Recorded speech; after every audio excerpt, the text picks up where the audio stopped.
The clink of her wineglass against the table hit me like a gunshot.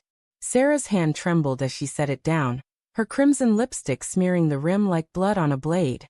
Across the candlelit dining room, her eyes, once warm, now cold as frost on a winter pane, avoided mine.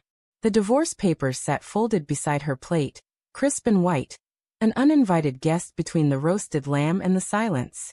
My fork froze midair, a chunk of meat dangling, as my chest tightened with a dread I couldn't name. "We need to talk," she said, her voice a thin wire stretched to snapping. The dining room smelled of rosemary and betrayal.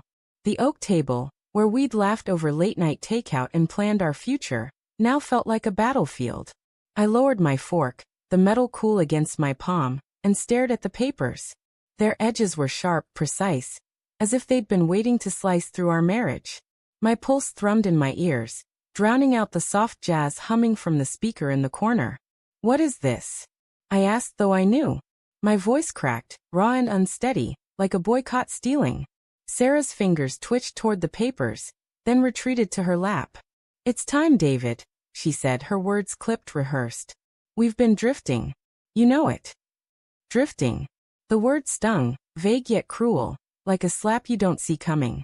I wanted to scream that we weren't driftwood, that we'd built something.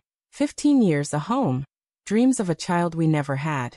But her face, pale and resolute, told me she'd already left me somewhere I couldn't follow.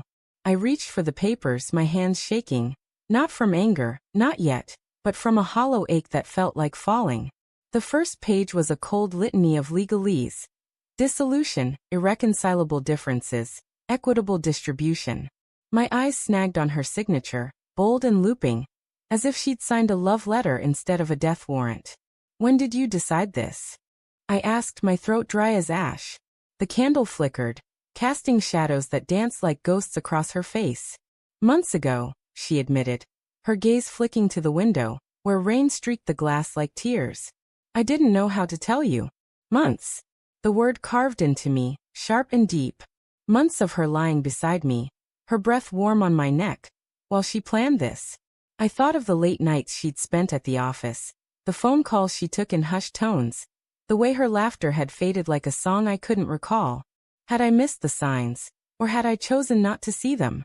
The room felt smaller, the air thick with the scent of wax and regret. I flipped through the papers, my fingers brushing the ink as if I could erase it. Then I saw it, a clause buried in the fine print, a single line that stopped my heart. "Respondent acknowledges fault in breach of marital fidelity."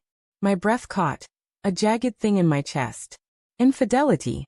The word was a blade, twisting deeper with every heartbeat. I looked at her, searching for denial, for shame, but her face was a mask unreadable. "Sarah," I said, my voice low, trembling with a fury I hadn't yet earned. "What does this mean?"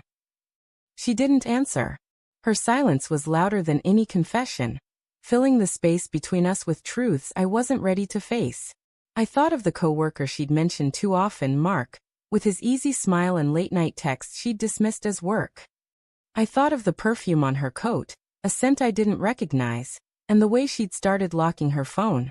Small things, rationalized away, now roared to life like a fire I'd ignored. I stood, the chair scraping against the hardwood, a sound that echoed like a scream. "Say it," I demanded, my voice breaking. "Tell me." Her lips parted, but no words came. Instead, she reached for her wine, her hand steady now, as if the act of drinking could wash away the guilt. The room spun, the walls closing in, and I saw our life in fragments.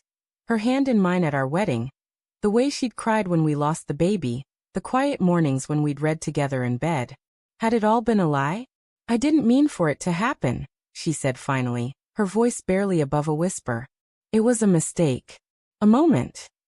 A moment." The word was a punch, stealing my breath. A moment that shattered everything.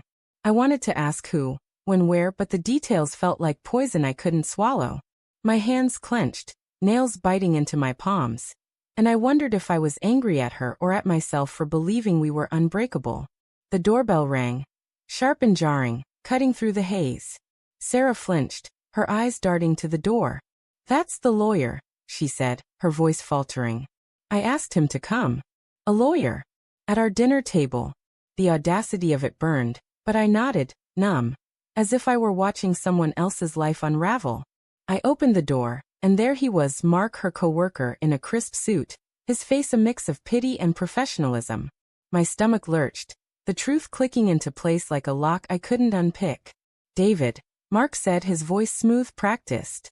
"I'm here to go over the terms." He stepped inside, his briefcase a guillotine in his hand. Sarah wouldn't meet my eyes, her fingers twisting the napkin in her lap. The air was thick, suffocating, as Mark sat at the table, oblivious to the wreckage he'd caused. Or maybe he wasn't. Maybe he'd known all along. I slid the papers toward him, my voice steady despite the storm inside. "Read the clause," I said, pointing to the line about her affair. Out loud. Sarah's head snapped up, her eyes wide with panic. Mark hesitated, his jaw tightening, but I held his gaze, daring him to refuse. The room was silent, save for the rain's relentless drum against the windows. He cleared his throat and read, his voice clinical. "Respondent acknowledges fault in breach of marital fidelity." The words hung in the air, heavy, undeniable.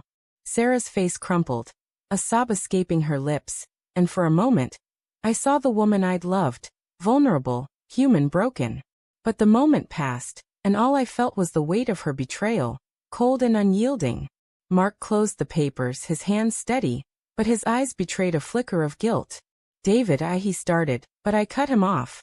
"Don't," I said, my voice a blade. "You don't get to speak here."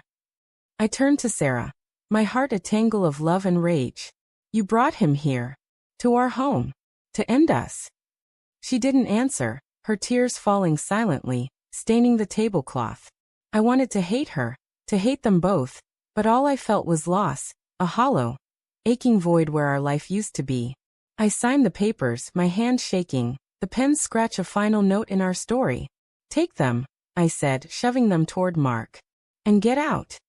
He left without a word, the door closing softly behind him. Sarah stayed, her sobs the only sound in the room, but I couldn't look at her. The rain fell harder, blurring the world outside, and I wondered if I'd ever trust again, or if I'd spend my life searching for the pieces of myself she'd taken.